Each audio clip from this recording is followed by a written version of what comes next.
también presentaré una cierta genealogía precisamente de esta cuestión. Y bueno, voy a hablaros al mismo tiempo que voy a mirar un poco hacia aquí en plan tortícolis, porque al final no pude traer la comunicación impresa, pero sí, pero como tal voy a tener que estar también manipulando eso. Creo que va a ser más sencillo, me da la impresión, hacerlo así.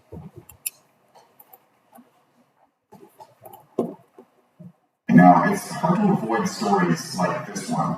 Thanks for chasing us. Up here on my Facebook, they said there was killer clowns around here that were killing people. And we saw a man with an all black clown mask on and like a red wig.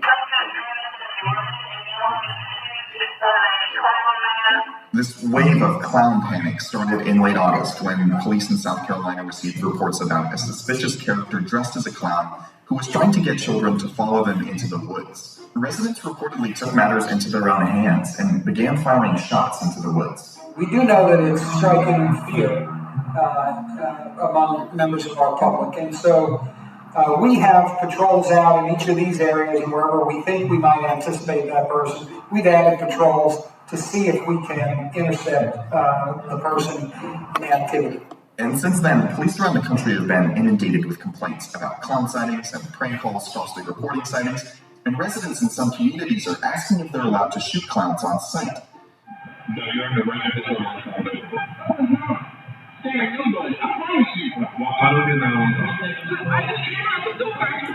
As you can hear the police officer saying, these arrests are usually made for disorderly conduct, though some states also have anti-mask laws that prevent people from concealing their identities in public. The consequences of these copycat pranks are playing out in a very real way. Schools in several states have been put on lockdown after threats from people posing as clowns on social media and word-of-mouth reports of clown sightings. On top of that, one student in Georgia was arrested for bringing a knife to school to defend herself against clowns, and another in Virginia was arrested for posting a request on social media for a clown to kill her teacher. At Penn State, hundreds of students flooded the streets in search of clowns that had allegedly been seen around campus, though police reported that there were no credible sightings or threats. No matter who you're voting for, we can all agree on one thing.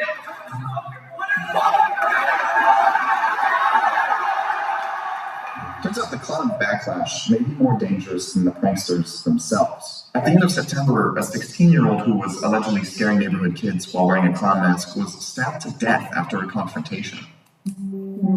Now, this isn't the first time things like this have happened. Bien, no sé si os acordáis de estos eventos que están comentando. No es un fake, es lo que ocurrió en lo que ya se da en llamar como el gran pánico de payasos del 2016. No sé si os acordáis de este evento, porque desde entonces ha habido pandemia, Tercera Guerra Mundial, quiero decir, han pasado muchas cosas que hacen que el pánico de los payasos quizás se haya ido desvaneciendo en nuestras memorias. En agosto de 2016, un adolescente del condado de Greenville, en Carolina del Sur, afirmó haber visto a dos payasos, uno con peluca roja y otro con una estrella negra dibujada en la cara, que le susurraban que le siguiera al bosque.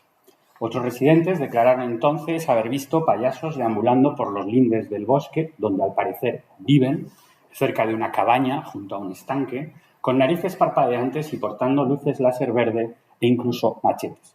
La policía buscó en vano rastros de estas singulares criaturas liminares, a medio camino entre la naturaleza primigenia y la civilización. Y bueno, todos los que estáis aquí, que habéis trabajado quizás literaturas medievales, etcétera, etcétera, reconocéis cantidad de motivos, topoi, lugares comunes, etcétera, de estas criaturas del bosque, criaturas liminares, etcétera, etcétera, reconducidas por la cultura pop del siglo XXI. La amenaza se extendió rápidamente, primero a los estados del sur y luego a todo el país, cruzando las fronteras hasta Canadá. Pronto la epidemia se extendió a otras áreas culturales hasta hacerse literalmente planetaria mundial. Se vieron hombres disfrazados de payasos malvados merodeando por colegios y universidades, donde grupos de estudiantes se organizaron para darles caza a la manera de los antiguos linchamientos. Es la imagen que estábamos viendo. Otros fueron filmados desde coches por automovilistas aterrorizados y se creó una especie de subgénero dentro de YouTube donde todavía podéis divertiros mirando compilaciones de vídeos de gente encontrándose con payasos desde el coche, en la carretera, en las autopistas, en fin, en todo tipo de lugares. o en los patios traseros de casas aisladas por sus atribulados ocupantes. Y esto es otro subgénero que tiene que ver con estos dos subgéneros, en el fondo tienen que ver con dos subgéneros del cine de terror contemporáneo. Uno es el wrong turn movie, el giro malo de donde uno se equivoca de salida de carretera o aparece en un lugar de rednecks, de palurdos americanos, donde va a ser perseguido por todo tipo de personajes aberrantes. Y el otro subgénero es el de la invasión, la home invasion, la invasión del domicilio, ¿no? Entonces es curioso cómo estos vídeos supuestamente, amateur, pero supuestamente reales, de avistamientos de payasos inquietantes, reconducían en el fondo códigos de subgéneros de ficción. Varias cuentas de Facebook creadas bajo alias de payasos amenazaron a varios colegios, provocando en gran parte su cierre por clown-related activities, actividades relacionadas con payasos. Ahí tenemos un poco la cultura de lo políticamente correcto mezclado con esta especie de jerga administrativa extraña, ¿no? Una actividad relacionada con payasos, tenemos que cerrar la universidad, ¿no? Sin que quede nada claro que es actividad, puede ser de todo tipo, ¿no?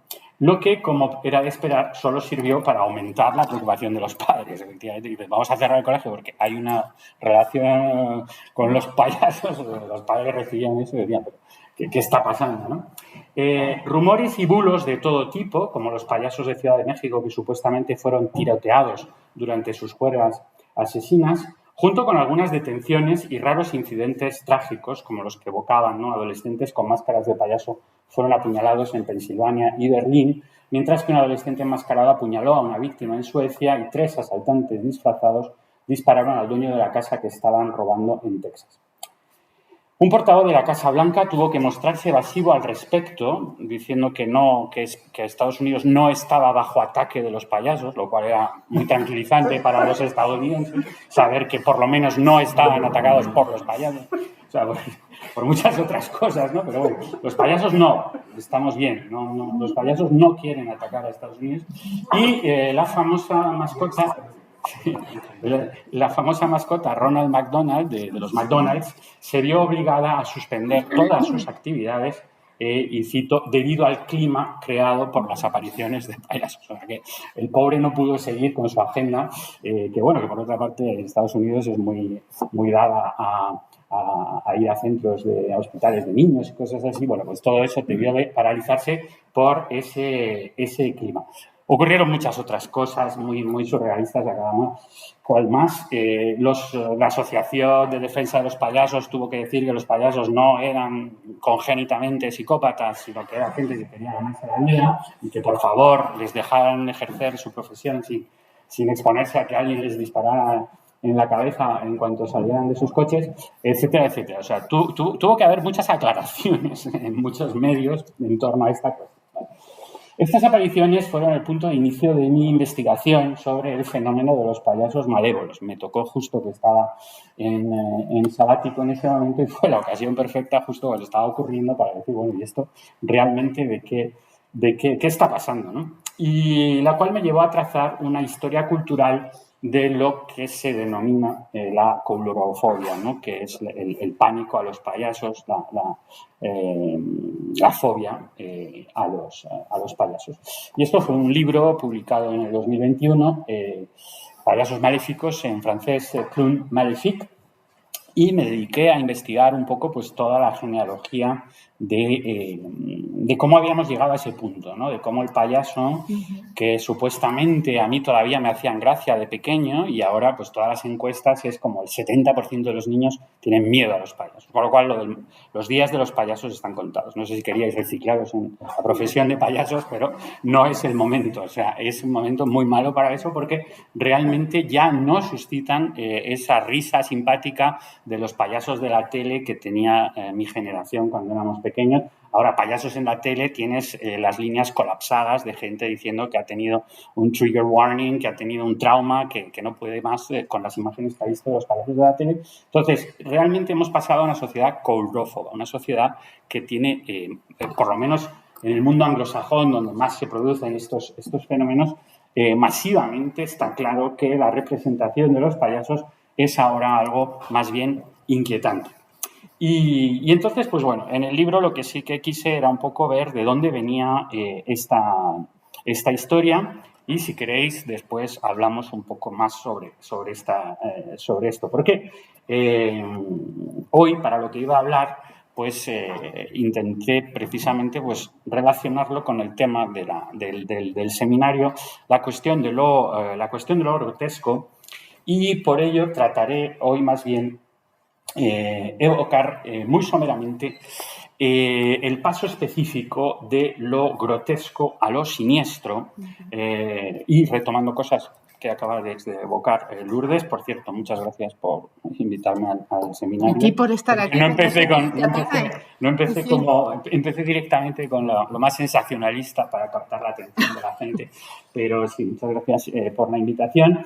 Y entonces sería esa transición de lo grotesco a lo siniestro, o más bien acorde con la dinámica grotesca de su entrelazamiento y contaminación recíproca, y podremos discutir sobre esto porque también lo evocabas, en lo que bien podría ser una de sus figuras más inquietantes.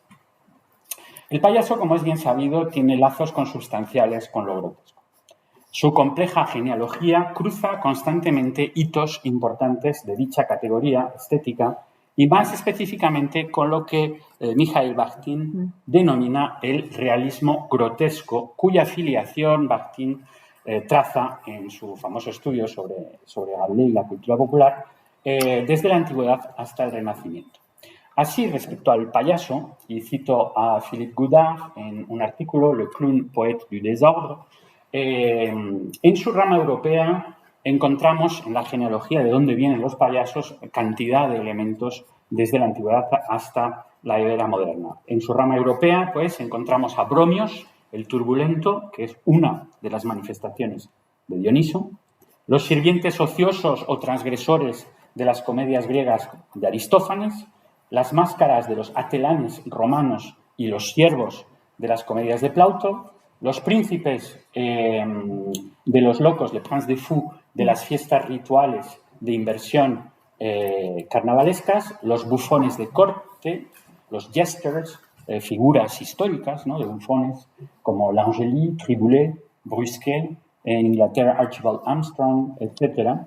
Los diablos de los misterios y las moralidades medievales, sus sirvientes importantes, los vicios, the vices, en la escena que tendrán influencia en la escena isabelina en Shakespeare, etcétera, etcétera. En el escenario de la farsa, el vicio trataba de desviar a tal o cual mujer u hombre santo del camino recto, permitiendo que la Virgen María los salvara in extremis del infierno.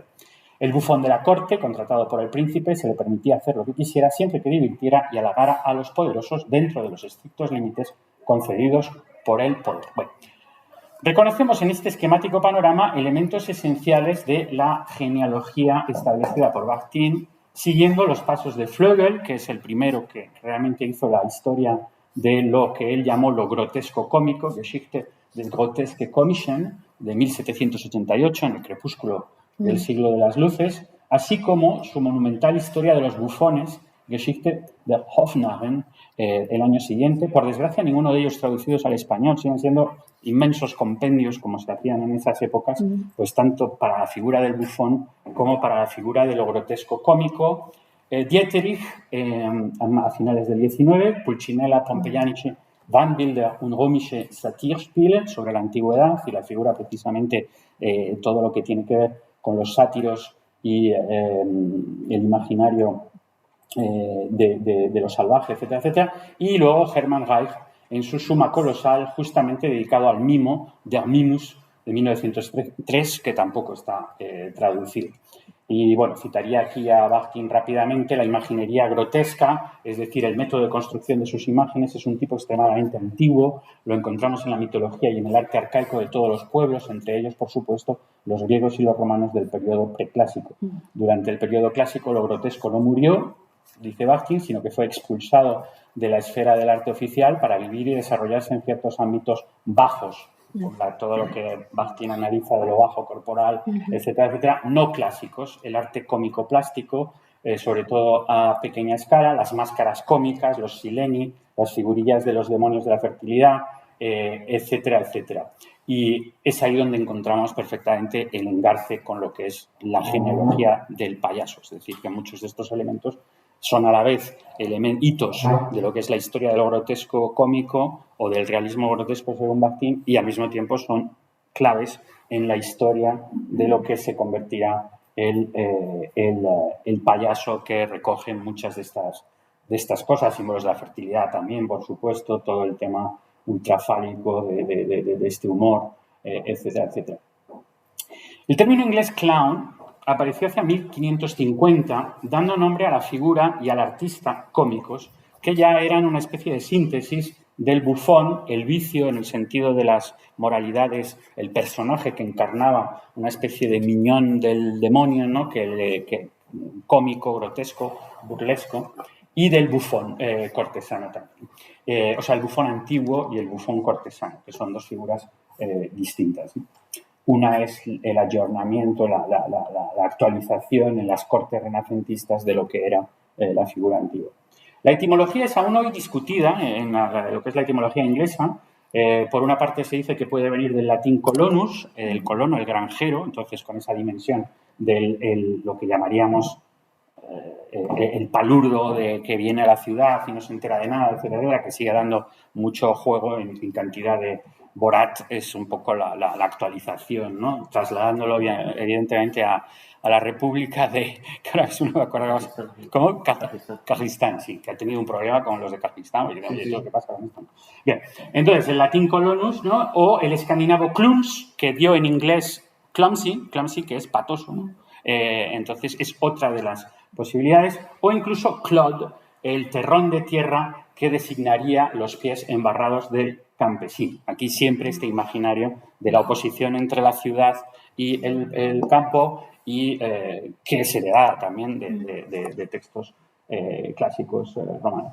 Recordemos aquí que el término español payaso viene del italiano pagliaccio, evidencia de la afiliación con el zani rústico del mismo nombre en la comedia del arte. Y evidentemente ese tipo de personaje, o sea, ese zani, que era el pagliaccio, es heredero de los palurdos de la comedia antigua, los escleropaictes griegos y el fósor latino. Y todos con esa connotación de lo rural respecto al urbano.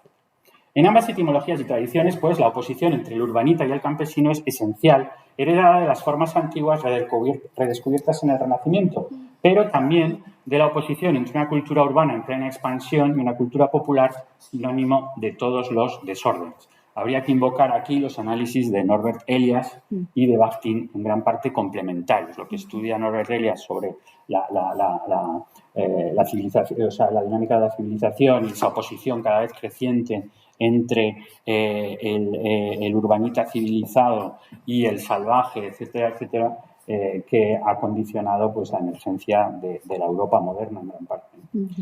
Y que es el anverso del proceso que describe Bakhtin. Bakhtin lo está describiendo como desde el punto de lo que está desapareciendo, que es lo que está desapareciendo, es la cultura carnavalesca popular, y Elias es desde el punto de vista de lo que está emergiendo, que es el autocontrol, la autodisciplina, etcétera, etcétera. Dicha oposición fue puesta en escena en cantidad de obras de la época, y bueno, aquí tenemos los primeros clowns, y lo curioso es que fueron tan importantes porque fueron verdaderas estrellas, o sea que los payasos famosos no son solo de ahora. A ver si lo puedo encontrar aquí. Y entonces, curiosamente, en una época donde sabemos que tenemos muy poca gente que tenía su retrato, pues muchos de estos personajes tenemos su retrato. Este es Robert Arnim, William Kemp, y estaba por otro lado el otro, bueno, ahora mismo no lo encuentro, Richard Talbot. Y bueno, fueron los primeros clowns que se hicieron realmente famosos en Londres, siendo contratados por los directores de los grandes teatros, The Theatre, The Globe, The Rose, para atraer al público popular, precisamente, ¿no? Y eso ilustra muy bien, es algo en lo que Bakhtin no se detuvo, pero que es muy ilustrativo de lo que estaba pasando, de lo que él describe como la transición de la cultura folclórica, carnavalesca, etcétera, a la cultura urbana moderna, donde lo carnavalesco existe de manera más marginal, más circunscrita a ciertos espacios, etcétera, etcétera. Y el clown precisamente es el emblema de esta circunscripción de lo carnavalesco a una figura dentro de un género. Y Shakespeare, de hecho, conoció a los tres, trabajó con los tres y les escribió papeles para ellos en varias de sus obras. Y es interesante ver también que no eran de su compañía, sino que eran personajes suficientemente importantes como para trabajar con distintas compañías porque ellos eran el espectáculo, ¿no?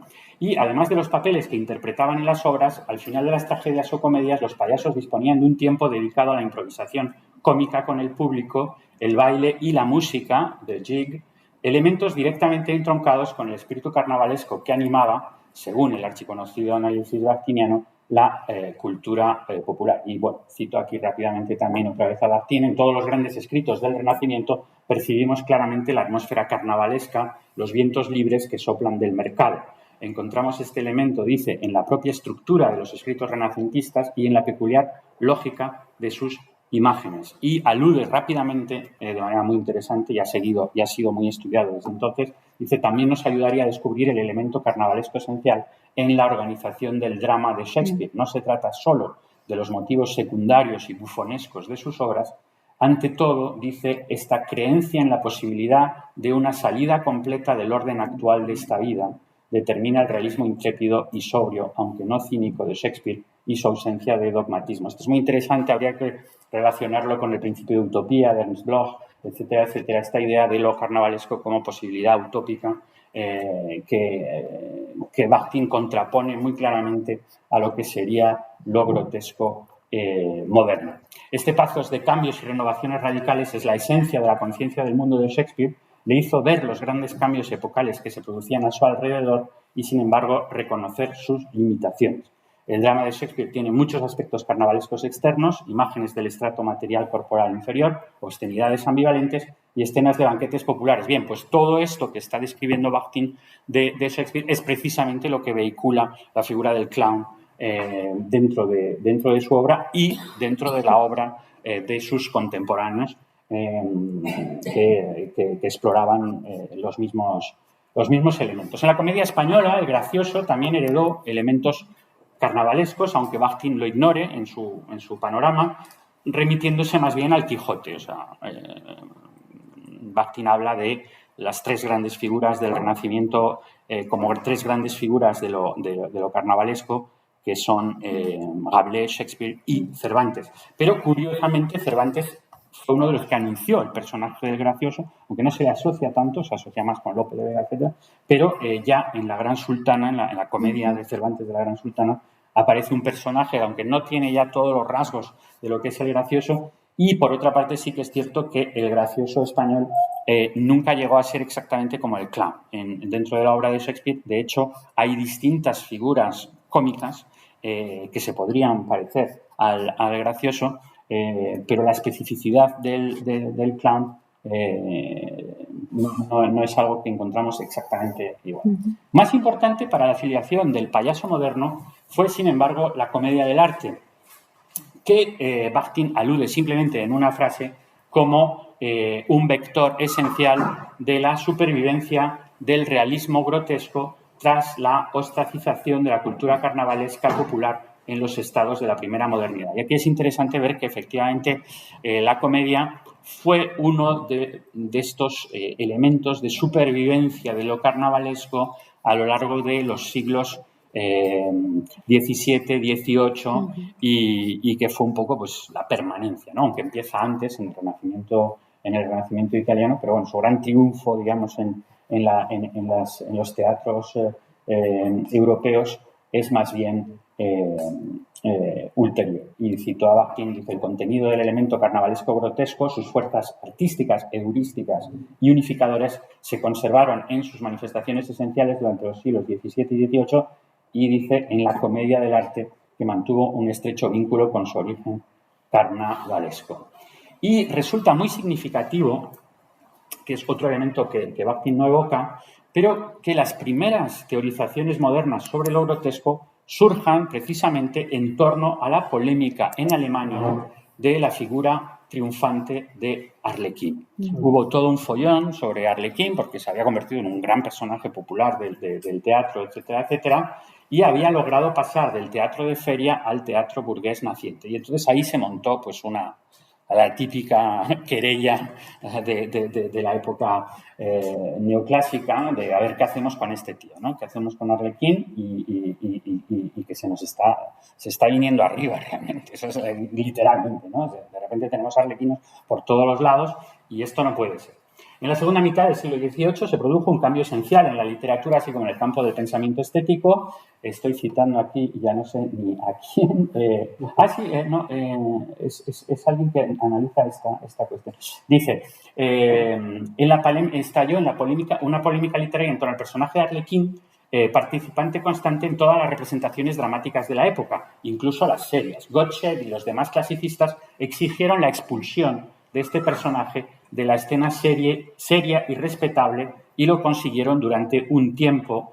El propio Lessing tomó parte en la polémica en defensa de Arlequín y, más allá del estrecho ámbito de la disputa, había un problema de principio más amplio. Podían considerarse arte manifestaciones como lo grotesco que no correspondían a las exigencias de la estética de la época, y este problema fue debatido en un breve ensayo publicado en 1761 por Justus Moser, titulado Arlequín o la defensa del cómico grotesco, Arlequín o die Verteidigung des Grotesques Comischen, que es uno de los primeros textos que realmente analiza la cuestión de lo grotesco. Es una defensa interesante. Hay una edición en inglés también de esa época, o sea que es un texto que sí que trascendió del propio debate en Alemania, y es uno de los primeros hitos donde se empieza a reflexionar sobre lo grotesco cómico en su acepción moderna. Evocabas precisamente la primerísima acepción, que fue la de grotesco de las grotas, de lo de Nerón, etcétera, etcétera,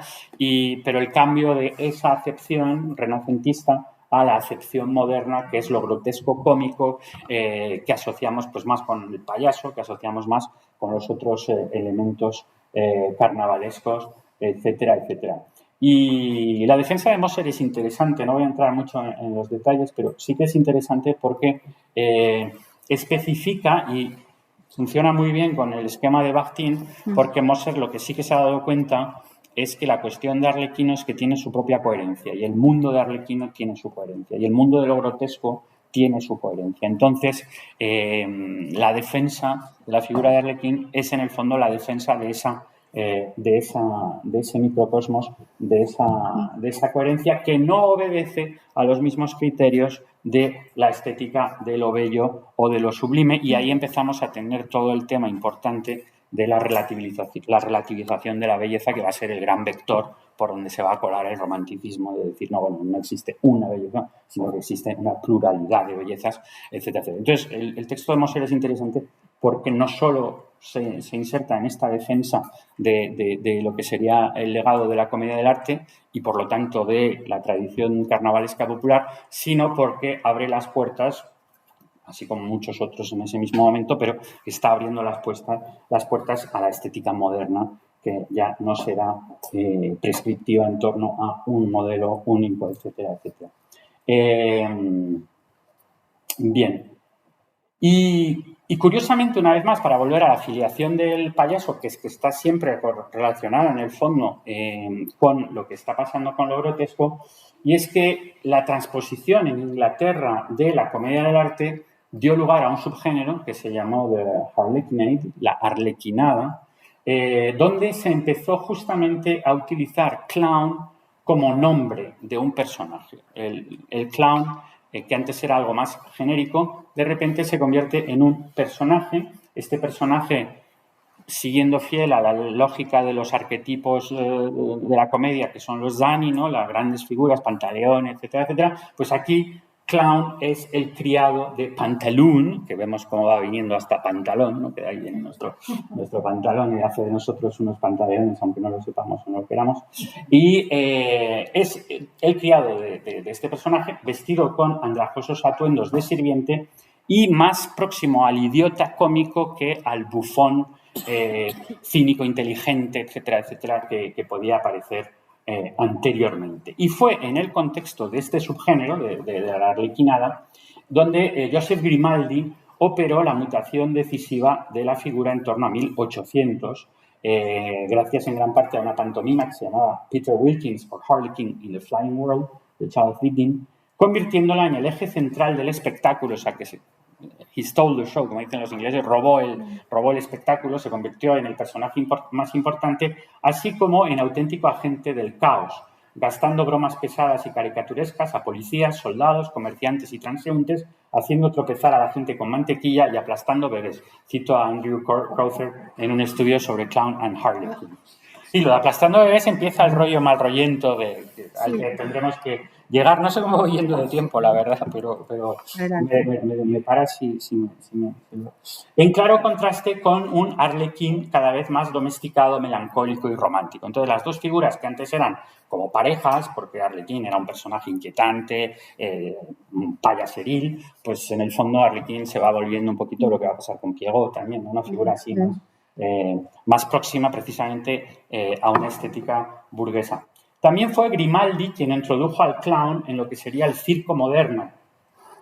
Este, como bien sabemos, proviene de las pantomimas cómicas ecuestres introducidas en la escuela de equitación londinense de Philip Astley, inaugurada en 1768. Entonces, Astley se da cuenta de que, bueno, entre los caballos están muy bien, molan y tal, pero bueno, hay que dar algo más divertido también para que la gente no se aburra solo con caballos, y también porque en el tema de los caballos hay que sacarlos, etcétera, etcétera, y en el tiempos muertos, pues dijo, va a ser una buena idea traer a esta gente que hace reír y que también atrae público. Y entonces Grimaldi fue invitado a los programas de variedades del anfiteatro ecuestre. Y aquí cito otro texto, dice, Grimaldi se vestía con trajes estrambóticos y coloridos, con la cara pintada de blanco impoluto, es el que introduce este elemento que va a ser esencial, el white face, salpicada de manchas de rojo vivo en las mejillas y rematada con una cresta azul, muy punky, lo vamos a ver luego, es una figura inquietante precisamente.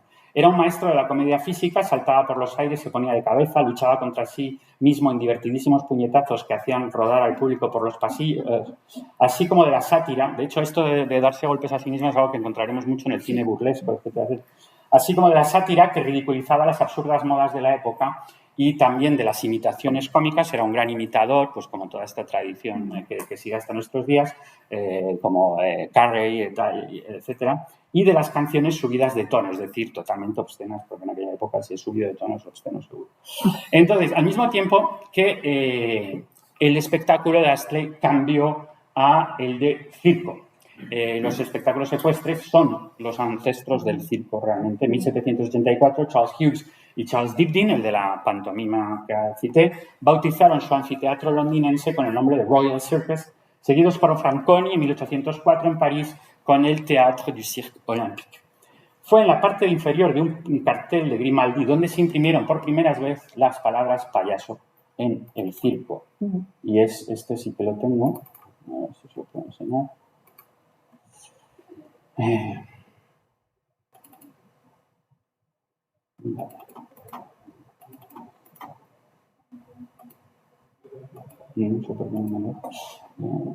Merece la pena que...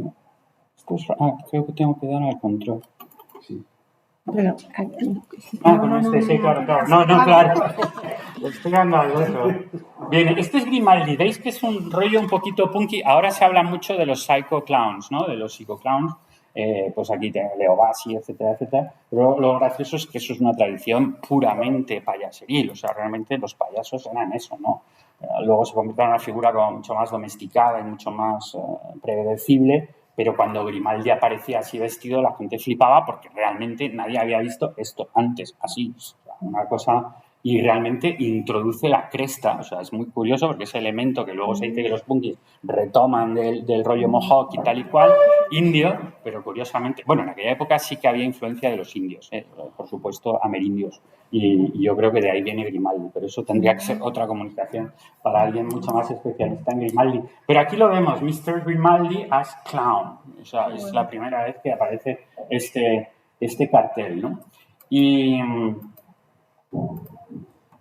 significativamente es en ese mismo momento cuando emerge la noción romántica de lo grotesco, operando una radical transformación del concepto. El romanticismo fue testigo de un renacimiento del género grotesco, escribe Bakhtin, pero con un significado radicalmente transformado. Se convirtió en la expresión de una visión subjetiva e individualista del mundo, muy diferente del concepto folclórico carnavalesco de épocas anteriores, aunque todavía contenía algunos elementos carnavalescos. Y especifica en otra frase Bakhtin que eran elementos del teatro popular, dice, sobre todo en las marionetas y las representaciones en las ferias. O sea que aunque nunca lo cite, pero sí que se va viendo que hay una afiliación que también pasa por el teatro de ferias, por la figura del payaso, etcétera, etcétera. La principal oposición subrayada por Bakhtin en clara referencia al célebre estudio de Wolfgang Kaiser, y hablaremos de eso porque realmente la interacción entre ellos dos es interesante, es la colusión entre lo grotesco y lo siniestro. Y para Bakhtin esto es algo exclusivamente moderno, y ahí es donde yo creo que habría lugar para debate. Dice, la transformación del principio de la risa que impregna lo grotesco, es decir, la pérdida de su poder regenerador, conduce a otra serie de diferencias esenciales entre lo grotesco romántico y lo grotesco medieval y renacentista. Estas diferencias aparecen más claramente en relación con el terror. El mundo del grotesco romántico es hasta cierto punto un mundo terrorífico ajeno al hombre. Y aquí, aunque no lo está citando, lo citará más tarde, pero está claramente hablando de la famosa definición de Kaiser: lo grotesco es el mundo alienado. Es la frase de Kaiser: the grotesque is the alienated world. Todo lo que es ordinario, común, perteneciente a la vida cotidiana y reconocido por todos, de repente se convierte en algo sin sentido, dudoso y hostil. Nuestro propio mundo se convierte en un mundo ajeno, algo aterrador se revela en lo que era habitual, y seguro que esto es otra paráfrasis del Unheimlich de Freud, de la inquietante extrañeza, que es lo que era familiar se vuelve desfamiliarizado, ¿no? Y tales son las tendencias, dice Bakhtin, del grotesco romántico en su expresión extrema. Es en obras como las Nachtwachen de 1804, atribuidas a Bonaventura, que era el seudónimo ahora más bien atribuido a Friedrich Schliemann, donde lo grotesco se torna claramente siniestro, mientras temas como el de la máscara, tan cercana a la tradición payaseril, cambian radicalmente de sentido. Y cito, en su forma romántica, la máscara es arrancada de la unicidad del concepto carnavalesco popular, es despojada de su riqueza original y adquiere otros significados ajenos a su naturaleza primitiva. Ahora la máscara oculta algo, guarda un secreto, engaña. La máscara romántica pierde casi por completo su elemento regenerador y adquiere un matiz sombrío, un terrible vacío, una nada acecha tras ello. En este contexto, la emergencia del payaso moderno no puede ser ajena a dicha transformación de lo grotesco.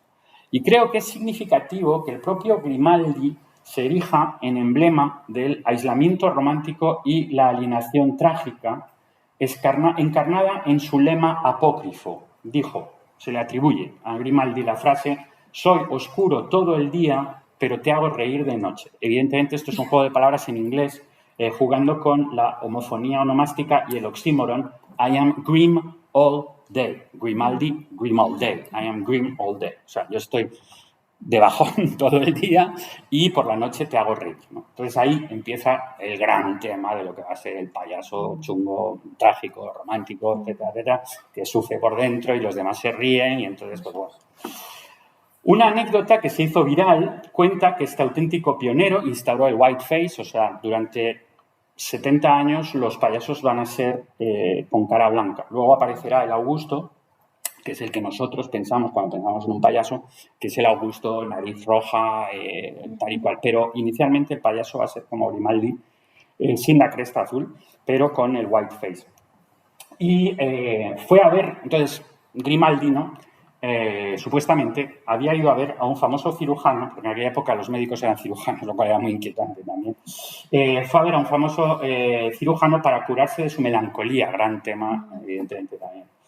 Recibiendo el irónico consejo de cambiarse las ideas yendo a ver al célebre Grimaldi. Entonces, esta anécdota se hizo viral, porque el tío estaba tan hecho polvo que va al médico y dice, oye, estoy fatal, ¿qué puedo hacer? Y dice, bueno, vete a ver a Grimaldi, claro, y él es Grimaldi, ¿no? Entonces, Dickens reforzó esta paradoja en sus memorias de Joseph Grimaldi. Es un texto poco conocido de Charles Dickens, pero Dickens era tal la celebridad de Grimaldi, y Dickens, como sabéis, fue también un gran periodista, igual que muchos de los grandes escritores del 19, ¿no? Fue un gran periodista, de hecho periodista también como de investigación, etcétera, etcétera, y escribió estas memorias, así como Balzac supuestamente escribió las falsas memorias del guillotinador de la época, de Sanson, etcétera. Bien. Entonces, las memorias de Joseph Grimaldi son también interesantes porque están impregnadas con la figura romántica y psiquiátrica del doble, ¿no? El doppelganger. En la obra, los mayores éxitos de la carrera del payaso van sistemáticamente acompañados de desastres en su vida privada, que esto va a ser un elemento muy clave en muchos biopics. Y si veis Elvis, el año pasado, ¿no? Tiene ese tema, de que triunfa en lo público, pero poco a poco se va destruyendo. Y esto es uno de los grandes elementos que nos gusta de los biopics, porque queremos que la gente triunfe, pero también queremos que lo pase mal. Eso es la base del morbo, del rollo este voyeur, porque si solo triunfan, pues es aburridísimo y además es desesperante para los mortales un poco somos y decir, no puede ser, ¿no? Entonces, bueno, si triunfa y va mal, bien, nos gusta. Entonces, la muerte en el parto de su esposa mientras es aclamado por su alegre pantomima navideña en Drury Lane, estos contrastes, ¿no? de lo trágico y lo cómico, maquillando las costuras que la agonía mental había desgastado en su rostro, escribe Dickens, con tono evidentemente melodramático, la muerte de su hijo alcohólico, su sufrimiento en el escenario para divertir a la multitud en agotadoras pantomimas y la degradación física y mental que ello conllevó. Elvis total, si habéis visto el biopic, sí, es exactamente lo que está pasando. Olvidado en la lúgubre penumbra de una sala de hospital, acabará haciendo la extraña petición en su testamento de que le corten la cabeza antes de enterrarlo. Esto ya estamos en el tema ultra gótico, ¿no? De lo gore y por qué Grimaldi quiso cortarse la cabeza. Pues bueno, creo que daría también para toda una tesis. Pobre Joey, escribiría William Robson, el caricaturista célebre, a modo de epitafio. Éramos como niños con ranas, nos divertíamos dándote muerte, que es la postura del público, ¿no? Nosotros nos reíamos y tal y cual, y tú te ibas muriendo, ¿no? Cada vez que nos hacías reír. Esto entroniza lo que va a ser uno de los grandes ejes, ¿no? de la figura del payaso moderno. La figura de Grimaldi será evocada sintomáticamente por Cesare Lombroso, el famoso criminólogo, frenólogo, friki de finales del 19, en su influyente tratado sobre el genio, 1877, justamente para ilustrar, cito, la personalidad diferente o, en terminología actual, doble y a menudo opuesta, que es una de las características del genio. O sea que para Lombroso, Grimaldi es como el emblema del esquizofrénico genial, ¿no? Y que eso va a ser el gran tema también de la dislocación en la psiquiatría, etc. La propia anécdota del cirujano se duplicará y se va a atribuir a muchos payasos. O sea, eso de que estoy muy mal, voy a ver a alguien y me dice, oye, tienes que ir a ver a tal payaso, pero yo soy ese payaso, eso se atribuyó a la musa, el muso de los románticos franceses, que fue el mimo de Bureau. Si habéis visto la gran película de Les Enfants du Paradis, es la figura del mimo que interpreta el gran mimo, Marcel Marceau. Y de Bureau, a causa de su tristeza, fue a consultar a un alienista que le aconsejó que fuera a buscar a de Bureau. Y esta historia se siguió contando en los años 50 del siglo XX sobre otro gran payaso que fue Gluck. Y eso demuestra, pues, la persistencia cultural de lo que podríamos llamar un meme, ¿no? O sea, esto se convierte en una especie de meme viral, que cada vez que hay esta figura de payaso se reutiliza. El estereotipo dickensiano del payaso al borde de un ataque de nervios, podríamos llamarlo, iba a tener una gran posterioridad, tanto ficticia como existencial. Así, Thomas Kemp, el primer payaso británico que apareció en el circo olímpico francés, murió en un asilo en 1855, mientras que su sucesor, Boswell, era ya, en palabras de Jules Claretie, una criatura dividida e inquietante que, cito, con la boca ancha sangrando como los labios de un niño untado de moras, parecía un espectro caricaturesco envuelto en la mortaja ensangrentada de un muerto. Previsión muy decadente, finisecular, en la Vía París, 1881. Espectralidad grotesca que se completa con su muerte en el escenario, como debe de ser, a los pies de su amada indiferente, adquiriendo la apariencia de un suicidio. El hecho de trabajar hasta el último momento y morir en escena mientras la gente está riendo es uno de los grandes... también es lo que le pasó a este payaso. Más allá de la simple anécdota, se produce aquí un giro cultural en el que la figura del payaso ya no es, como el loco medieval, la expresión de un absurdo cuyo sentido sigue siendo metafísico, esto es lo que analiza Michel Foucault en La historia de la locura, sino que se erige en síntoma patológico de una dislocación subjetiva y tal vez social.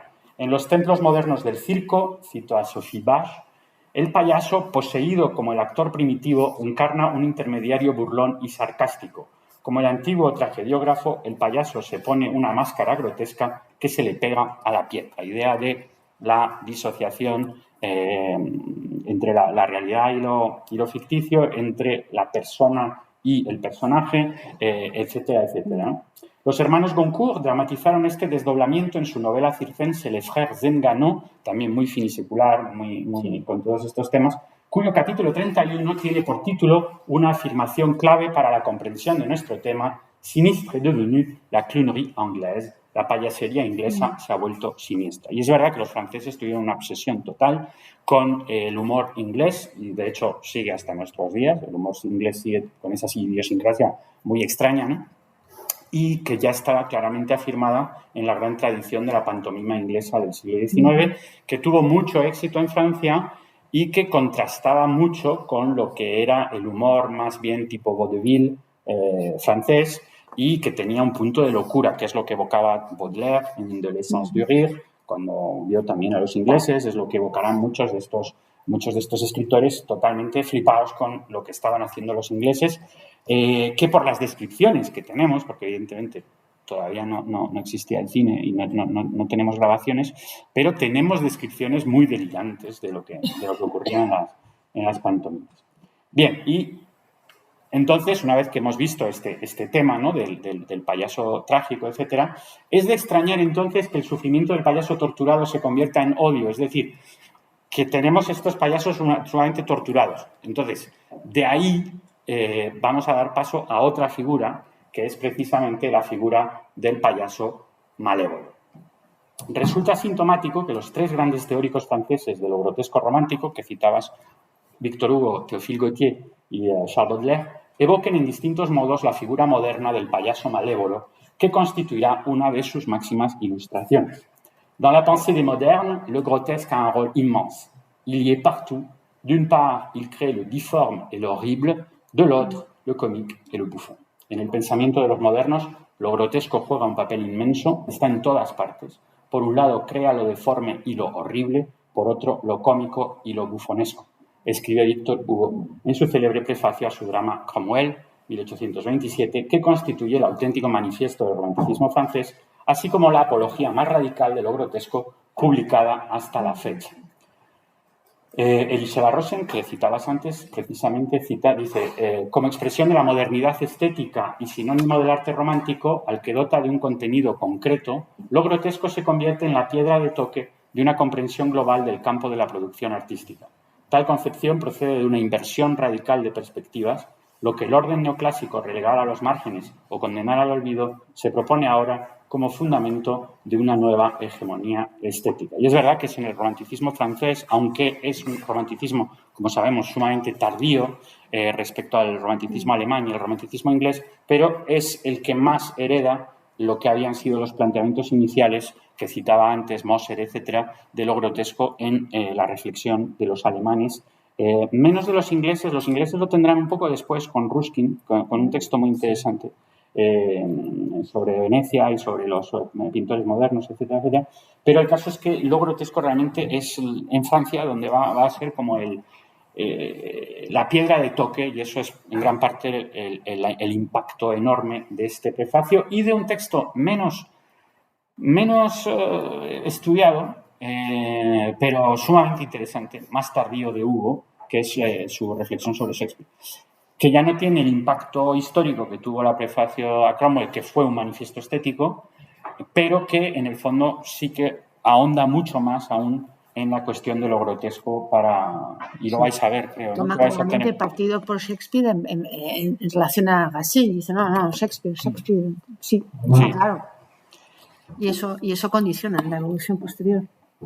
Hugo encarnará la ambivalencia tragicómica, o más bien terrorífico-bufonesca, porque realmente son los dos términos más bien que se imponen, en muchas de sus creaciones, ¿no? Desde eso. una de sus primeras obras, Han d'Island, 1823, hasta El hombre que ríe, L'homme qui rit, 1862, pasando por el Quasimodo en Notre-Dame de París, 1831, que sería erigido en uno de los grandes monstruos del cine de terror clásico hollywoodiense. En Le Roi s'amuse, El rey se divierte, de 1832, Hugo recupera la figura histórica de Triboulet. De este también tenemos una imagen, y eso es también muy curioso porque demuestra hasta qué punto estas figuras eran inversos realmente del... O sea, hay todo un estudio, ¿no?, de Anne Übersfeld, pero también de varios antropólogos sobre el bufón y el rey. Y es curioso porque el bufón adquiría una cierta protagonismo porque era una de las cosas del rey. Entonces, pues sí que se le hacía retratos y cosas de estas, ¿no? Este es Triboulet. No se le ve mucho, pero tenía un problema congénito. Y, de hecho, cuando tenías ese tipo de problemas en esa época, lo mejor que podías hacer era hacerte bufón, porque si no, básicamente tenías muy poca esperanza de vida. Era un bufón microcéfalo de Luis XII, legado a Francisco I de Francia. Hugo retoma esta figura histórica de Triboulet, transformándolo en un ser a la par monstruoso y patético, doble y reflejo de la monstruosidad de su amo. Y hay una frase como particular, como siempre en Hugo, ¿no? Je suis l'homme qui rit, il est l'homme qui tue. Yo soy el hombre que ríe, él es el hombre que mata. Y este paralelismo entre el poder y el bufón es también, evidentemente, y fue la base del escándalo de la obra, la monstruosidad del amo es sobre todo la monstruosidad de la institución monárquica, la monstruosidad del rey.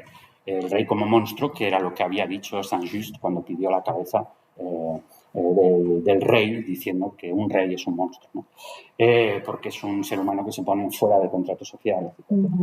Entonces, de repente, Hugo retoma en el 32, pues de otra manera, pero una especie de ataque radical a la figura monárquica en el contexto postrevolucionario de la monarquía de Julio, puesto que en 1832, 2 años después de la revolución abortada en 1830, y de hecho la obra va a ser censurada automáticamente. Y empieza ahí pues toda una larga historia de Hugo contra el poder, etcétera, etcétera. Triboulet es deforme, Triboulet está enfermo, Triboulet es un bufón de la corte, triple miseria que le hace malévolo, méchant en francés. Escribe Hugo en el prólogo a la edición impresa tras la brutal prohibición de la representación de la obra. Triboulet odia al rey porque es el rey, odia a los señores porque son los señores, odia a los hombres porque no todos tienen una joroba en la espalda. Su única afición es enfrentar sin tregua a los señores contra el rey, entrechocando al más débil contra el más fuerte. Deprava al rey, lo corrompe, lo embrutece, lo empuja a la tiranía, a la ignorancia, al vicio. Una especie de aceleracionismo, ¿no? Como se habla ahora del aceleracionismo, destruir el capitalismo acelerándolo, pues aquí es exactamente lo que hace Triboulet, es destruir la monarquía exagerando sus rasgos más monstruosos y haciendo del rey un verdadero tirano. Pero el entramado trágico culminará con una extraña justicia poética.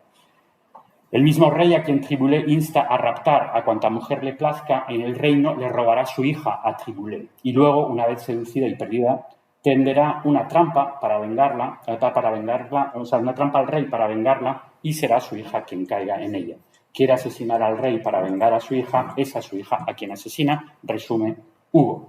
La escena final, sumamente patética, presenta la terrible revelación. Triboulet recoge de manos de su sicario lo que piensa ser el cadáver del rey para tirarlo al río cuando escucha la voz del rey cantando su irónica canción. Souvent femme varie, bien folle et qui s'y fie, une femme souvent n'est qu'une plume au vent, que se transformará en una de las más célebres arias de la historia de la ópera, es la Donna e Mobile, en la transposición operística de Giuseppe Verdi, Rigoletto, de 1851. Dándose cuenta de su error, Triboulet abre el saco y ve que el cuerpo que contiene es el de su hija. Tras pedirle perdón, ella muere, víctima tanto de una cruel providencia como de un despotismo igualmente feroz. Triboulet se desploma a su vez, exclamando «J'ai tué mon enfant», matado a mi hija, resultado de la maldición lanzada sobre él por uno de los señores deshonrados por su causa. Lo que Verdi transformará en su célebre grito final, la maledición. No sé si tenemos tiempo de ver el final del gran momento, pero siempre es un...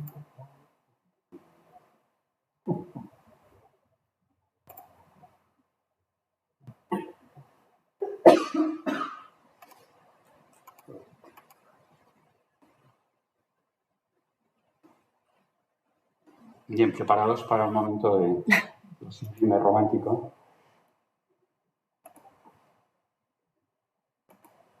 Ah, no se oye aquí.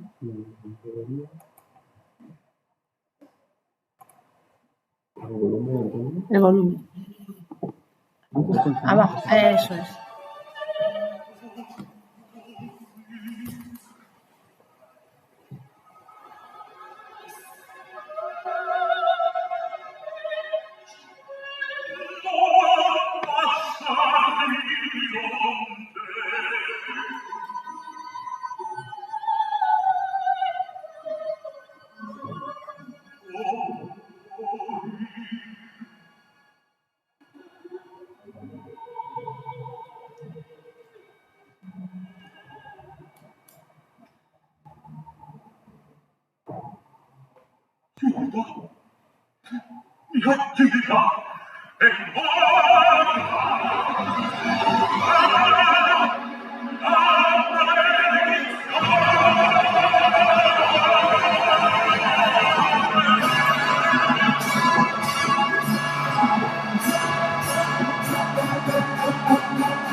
Puesta en escena lo que consigue de manera muy mágica, ¿no? Es transformar lo que era la escena de cuando iba a desplomar lo que él pensaba, el cuerpo del rey en la laguna, etcétera, de repente se convierte en el lugar del poder y de repente lo que es el triunfo del poder sobre el bufón y el aplastamiento de esta especie de revuelta del bufón contra el poderoso, ¿no?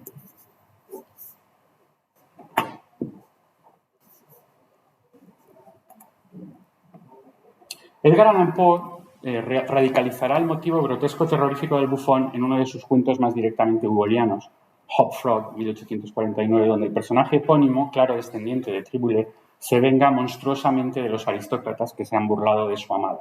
Se trata de una reescritura, en el género entonces gótico frenético, del famoso episodio del Val des Ardents, relatado por Froissart en sus crónicas. Era un episodio tardo medieval, donde una especie de fiesta de disfraces se terminó trágicamente porque los cortesanos se vieron envueltos en llamas. De esto tenemos unas representaciones de la época, porque llamó mucho la atención esta anécdota. Era la representación de los hombres salvajes, ¿no? Que es uno de los estereotipos también de las figuras de lo espectacular antiguo y medieval, y de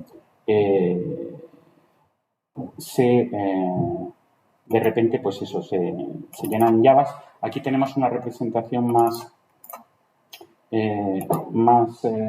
finisecular, precisamente con la estética de lo grotesco, ¿no? Los cortesanos disfrazados que están en llamas. Y esto es lo que retoma de manera fantasmática Edgar Allan Poe la venganza del bufón. Con el pretexto, cito, de examinar más de cerca al rey, acercó la antorcha a la prenda de lino con la que éste estaba vestido y que al instante se fundió en una sábana de llamas brillantes. En menos de medio minuto, los 8 orangutanes, que eran cortesanos disfrazados de gorilas, ardían furiosamente en medio de los gritos de una multitud que los contemplaba horrorizada, impotente para prestarles la menor ayuda. El enano aprovechó la ocasión y volvió a hablar. Ahora, dijo, veo claramente qué clase de máscaras son estas. Veo a un gran rey y a sus 7 consejeros privados, un rey que no tiene reparos en golpear a una muchacha indefensa y a sus 7 consejeros que lo alientan en su atrocidad. En cuanto a mí, soy simplemente Hop Frog, el bufón, y esta es mi última bufonada. Esta escena fue abundantemente ilustrada en las numerosas reimpresiones y traducciones. Mencionemos en particular las obras deliciosamente decadentes de Arthur Rackham, James Ensor o Alberto Martini, que iban a dejar una huella perdurable en la imaginación. Os enseño algunas de estas representaciones. Esta es la de Ensor. Y entonces es el bufón triunfando sobre los cortesanos en llamas, ¿no? En medio de esta inmensa... Merece la pena verlo en una ampliación más grande, tiene mucho detalle, es típico de Ensor. Y el contraste, ¿no? de lo grotesco con lo monstruoso, que es algo típicamente decadente. Arthur Rackham, aquí el bufón prendiéndoles fuego con mucho más dinamismo, ¿no? Aparecen ya carbonizados, de hecho, aquí de manera ya muy protogore, ¿no? Y el de Martini también mola mucho, un decadentista menos conocido fuera de Italia, pero muy peculiar, como todos estos autores uniseculares, entre el simbolismo y el decadentismo. Y aquí lo que es curioso es que introduce una figura muy decadente, que es el Piego, y estamos en una fantasmagoría. Aquí sí que pasamos a lo espectral y a lo fantástico que comentábamos, y la locura, ¿no? La cara totalmente flipada del Piego, que será un gesto que aparece mucho. Conocemos el grito del monje, evidentemente, pero aparece mucho en esa época, y una estética que aquí vemos muy influenciada por otro gran género, que es la fantasmagoría. Retoma la de... Y reconocemos pues el bufón quemando a estos, vengándose de esa manera. Y Hop Frog realmente constituye uno de los hitos, yo creo, que iban a influir en el desarrollo ulterior del payaso asesino, porque es el primero que realmente se toma la justicia por su mano de una manera bufonesca, mezclando lo que es el espectáculo con el humor, con el terror. No sé cómo vamos de tiempo, Lourdes. Puedo seguir hablando, pero... Sí, es tan interesante. ¿Cómo andamos de tiempo? Adelante. El propio Hugo transformaría nuevamente la figura del bufón en un monstruo patético en L'Homme qui rit, el hombre que ríe, de 1869, que he estudiado en otro artículo que está en línea, online en francés, que es de Gwynplaine a Anonymous, un mythe méconnu, que encontráis en la revista que dirijo en línea, que es popandstock.ca, y donde analizo más en profundidad la cuestión del hombre que ríe, que curiosamente, aunque es un personaje que ha tenido mucha importancia, pero tampoco ha sido tan estudiado comparado con otras grandes figuras, digamos, hugolianas, o con otras grandes figuras. Capturado por los comprachicos, digo chic porque es un término que en el fondo Hugo se crea, aunque hay precedentes, viene todo de una... hay toda una historia, la cuento en el artículo, de por qué se dice que hay estos gitanos que capturan niños y los mutilan para atraer la comiseración de la gente y conseguir pues ganar dinero, ¿no? Y entonces esta tradición, que es una especie de, no se sabe si leyenda urbana o algo que aparece en varios textos, pues Hugo lo transfigura y crea esta imagen realmente grotesca del comprachicos, ¿no? Que es como se convierte en una especie de elemento así un poco extraño. Los comprachicos, por orden del rey, de hecho, que es importante decirlo, Gwynplaine es deformado para ser una atracción de feria, y Hugo está proyectando aquí la fascinación de su propia época por los freak shows. La obra transcurre en la época de la Revolución Inglesa, pero realmente lo que tiene mucho que ver es con la cultura del freak show que había en el siglo XIX, al grabarle en el rostro una eterna y espantosa sonrisa. En la novela su rostro está literalmente destrozado al haber sido privado también de nariz. Y cito: 2 ojos como días de sufrimiento, un hiato por boca, una protuberancia con 2 agujeros que eran las fosas nasales, por cara un aplastamiento, y todo ello resultando en risa.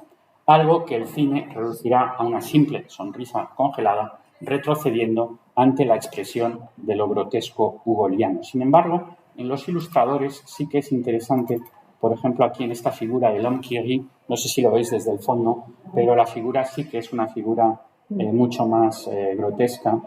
Y hay este grabado también muy interesante, anónimo, ilustrando al personaje. Este motivo siniestro sintetiza al personaje doblemente victimizado, sometido al sadismo de los dominantes, puesto que es por la rivalidad entre el rey y su padre, etcétera, que ocurre esto, y de su público, cuando se convierte en una criatura de freak show. pervirtiendo la paradoja del cómico, el Diderot, el célebre paradoxe du comédien, en un espectáculo de crueldad. Y cito, Gwynplaine hacía reír riendo, y sin embargo no reía. Su cara reía, su mente no. El tipo de rostro inaudito que una industria extrañamente especial había creado para él reía por sí solo.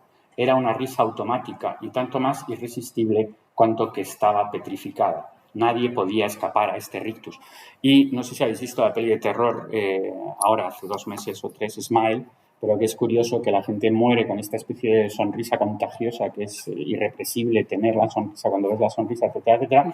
Y lo que es curioso, sí, es el rictus, la mueca, lo que comentabas también antes. La mueca sangrienta, y de hecho Baudelaire tiene también una pequeña frase, creo que la cito luego, que es curioso la interacción entre ambos, ¿no? El hombre que ríe será la fuente de una de las obras más influyentes del expresionismo cinematográfico americano, The Man Who Loves, de Paul Dini, 1928, donde se exaltan todos los temas visuales del caligarismo, dominados por la tríada del feriante, el monstruo y la mujer fatal. El rostro torturado de Conrad Veidt, que es lo que vemos aquí, famoso... es la famosa cara de Veidt en esa gran obra del cine de terror clásico, y esta es la portada, ¿no? The Man Who Loves, el hombre que ríe.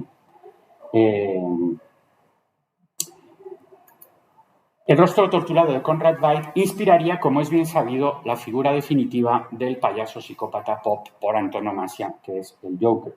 Y tenemos aquí la primera aparición del Joker con el rostro de Conrad Veidt. De hecho, bueno, hay muchos, los distintos creadores, porque fue una obra colectiva, los distintos creadores de la figura del Joker no se ponen de acuerdo en torno a de dónde viene el Joker, ni cómo surgió, ni etcétera, pero sí que algunos de ellos evocan claramente la influencia iconográfica de la película del hombre que ríe y de la figura de Conrad Veidt.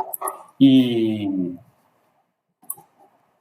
es una afiliación muy sintomática.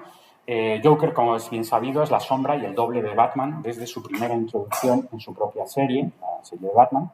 Es el primer capítulo realmente dedicado a Batman y aparece Joker como complemento, como némesis y como doble, etcétera, etcétera, pues según la tradición, Sherlock Holmes, Moriarty, etcétera, etcétera. Pero el signo del mito se invierte respecto a Hugo. La víctima, símbolo del horror social, se ha convertido aquí en un peligroso psicópata. El revolucionario en ciernes que se pronuncia en nombre de la miseria deja paso a un nihilista que explorará poco a poco el absurdo del mundo. Sintomáticamente, la cruel deformación a manos de los comprachicos es sustituida por un vacío. No existe una versión oficial del origen del Joker.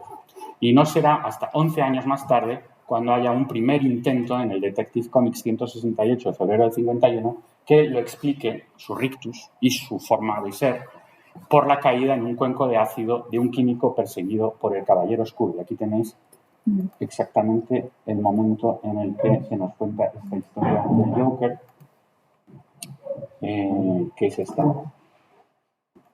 Simplemente en 4, con esa especie sí, las viñetas súper concisas, ¿no? del Golden Age, de la Edad de Oro, donde no entramos ahí en grandes despliegues narrativos, sino que, bueno, sabemos que cayó en el ácido y se miró al espejo y estaba con esa risa monstruosa y se convierte en el Joker.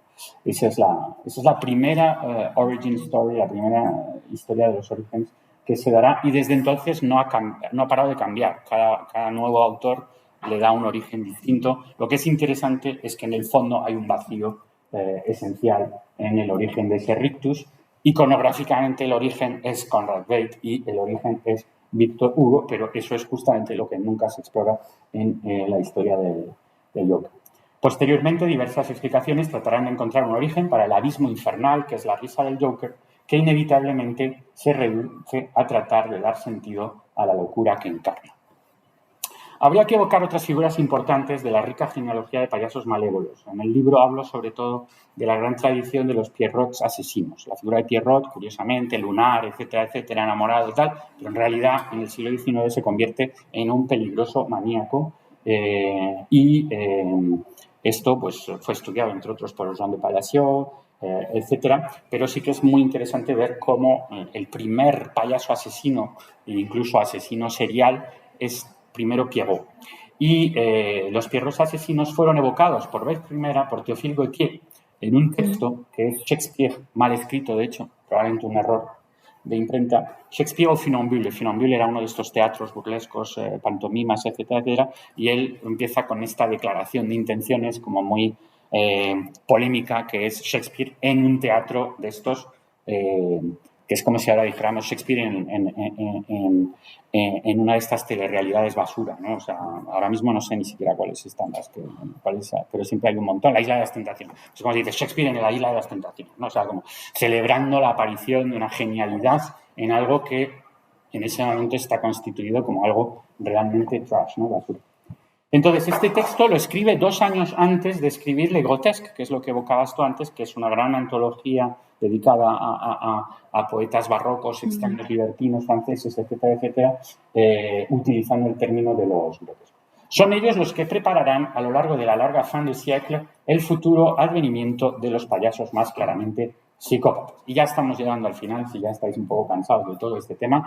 La representación más famosa del payaso asesino finisecular se produce en una reelaboración de este marco. Y de hecho, en el libro estudio cómo se pasa del Pierrot a esta ópera, la famosa ópera Pagliacci en 1892 de Ruggero Leoncavallo, que arrasó las salas europeas y americanas en su momento y que aún sigue representando hoy en día. Es parte del repertorio de la ópera. Y bien, ahí hay toda una historia interesante de cómo hay un texto de Catherine Mondes que es La Femme Talagan, que en el fondo lo retoma Leoncavallo, casi plagiándolo en realidad. El drama, como sugiere el título, está protagonizado por una compañía de payasos. Y ahora ya estamos en los payasos. O sea, si estábamos en los bufones, los pierrots, los no sé qué, bueno, ahora estamos con los payasos. El inevitable triángulo amoroso, heredado de los Pierrot cornudos, porque Pierrot siempre es cornudo, se forma entre Caño, su esposa Nedda y Silvio. El tema de la alienación esquizoide, amplificado por las punzadas de los celos, se resume en el célebre aria Vesti la Giuba, cuando Caño, habiendo descubierto la infidelidad de su enamorada, debe, sin embargo, ponerse su traje de payaso, premonición del adagio apócrifo, el espectáculo debe continuar. Bueno, tenemos tiempo de ver esta representación. Sí, vamos a dejar un pequeño margen. Sí, tenemos tiempo, pero dejamos un pequeño margen para 10 minutos así, sí, para un pequeño debate o bueno, intercambio de impresiones. Como queráis, si no, no pongo supongo que todos conocéis. Esta es una representación curiosa de 1948, pero no. No sé dónde está.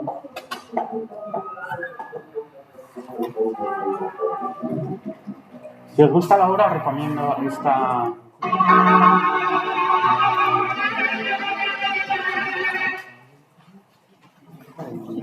Es bestial.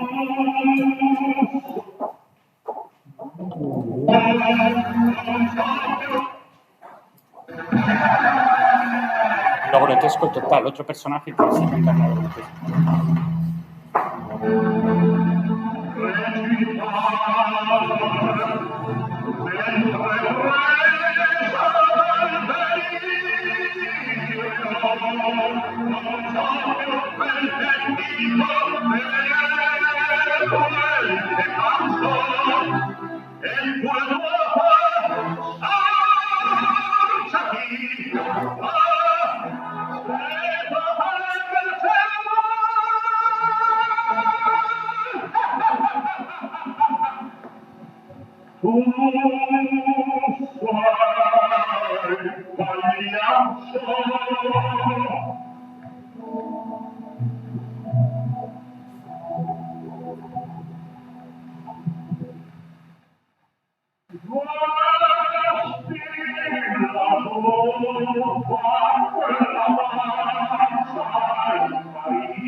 que sigue, evidentemente, no vamos a escuchar entera.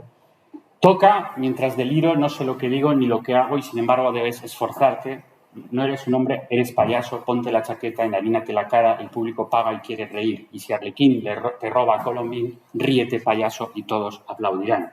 Convierte los tormentos y las lágrimas en risas, los sollozos y la pena en una mueca. Ríete, payaso, de tu amor roto, ríete del dolor que te roe el corazón. Es esta la expansión máxima de esta dicotomía introducida con el tema de los celos que viene de Pierrot, etc.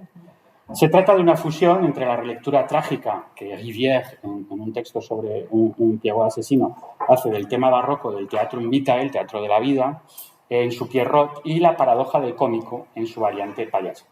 Durante una representación, Caño, confundiendo la acción de la obra con la vida real, mata con un cuchillo a su mujer y al amante de esta entre los aplausos de los espectadores que no comprenden el enredo dramático entre el escenario y el Teatrum Mundi, el teatro de la vida. La comedia è finita, canta el patético uxoricida entre lágrimas, retomando el famoso acta est fabula del teatro antiguo transformado en topos estoico entre los aplausos de la multitud. Evidentemente está este final, no sé si lo queréis ver, tengo otra versión del...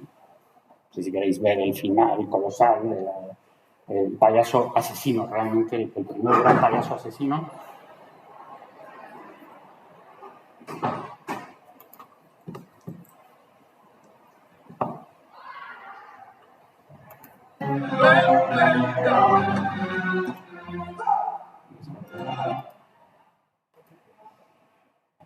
Pide el nombre, ¿no? El famoso momento en que le pide el nombre de con quién le ha estado engañando, ¿no?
Y la ironía, evidentemente, metateatral, que es saber que el público va a aplaudir ante el final tan espectacular, así como aplaude dentro de la obra sin darse cuenta de que realmente ha habido un asesinato en escena, ¿no?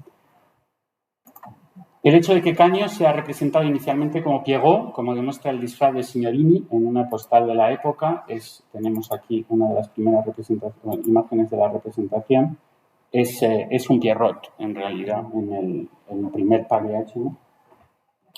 Demuestra la superposición, de hecho, el verdadero traspaso que tiene lugar entre las dos figuras, a la par que la transformación escénica de Pierrot en un payaso blanco. Bajo esta apariencia aparece el legendario Caruso en una de las primeras adaptaciones cinematográficas, 1918, y Galliano Masini en la versión de 1948, llena de influencias expresionistas. Eso sí que no tenemos tiempo de ver, es la que habíamos visto antes con Vestila Yu. Tenemos que dedicar otra sesión. Bueno, ya ves, yo tengo un libro entero. Sistemáticamente, a medida que se desvanece el recuerdo del Pierrot asesino de la decadencia, se ve a Caño adoptar los rasgos bufonescos del Augusto. Ya era el caso de Franco Corelli en el 54, antes de que Zeffirelli vuelva a las fuentes, nostálgico homenaje de un esteta magullado a una criatura y un mundo desaparecidos. La versión de 1932 de Zeffirelli también muy impresionante, y el final jugando con ya dentro del cine, dentro del cine, etc. El siglo XIX nos legó así, en la encrucijada de la cultura literaria y popular, al payaso desesperado, llevado al límite por todo tipo de desengaños, que acaba asesinando a su amada ante las risas de los espectadores que no captan la tragedia de la escena en la que se mezclan ficción y realidad.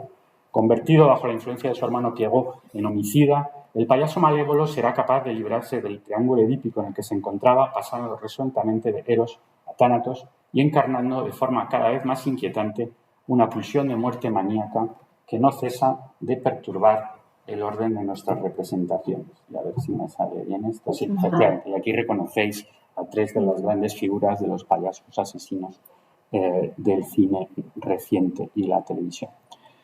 Bien, pues eso, con eso termino ya.